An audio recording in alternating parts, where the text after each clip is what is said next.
Hello guys, welcome to the scary house. லைஃப்ல இப்பதான் முதல் ஃபங்க்ஷனுக்கு வரேன். இப்படி இருட்டுல கூட்டு வந்து விட்டானுங்க. பழைய வாட அடிக்குது.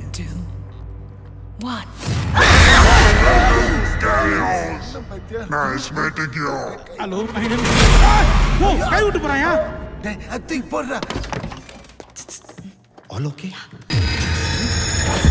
நமஸ்காரம். யோ நாங்க தான் ஃபர்ஸ்ட்னு சொல்லி கூப்பிட்டானுங்க. நீ இருக்கிற யார் நீ? சத்தம் போடாதே. பயப்படாத. உன்ன மாதிரி தான் நாங்களும் எங்களை ஃபாலோ பண்ணே வா வா. என்ன காது இருக்கான்னு பாக்குறானா? குதிரை சத்தம் கேட்கிறது. குதிரை சத்தம் கேக்குதா? இவன் ஒரு கிண்டி கேஸ். யோ இங்க நிறைய ஸ்பீக்கர் வச்சுக்கிறானுங்க. குதிரை சவுண்டு கேட்கும், மொட்டை ராஜேந்தர் வாய்ஸ் கூட கேட்கும். அப்படியே கேட்டு ஜாலியா போலவா? என்னடா பாபு பக்குன்னு காணாம போயிட்டான். பயந்துன்னு மறைஞ்சிருப்பான். வா அடுத்த குடோன்ல போய் பாப்போம். எவன்டா மூஞ்சி லைட் வச்சுது? யாரு பாருங்க பிச்சை ட்ரிப் போன மாதிரி இருக்கிறான்.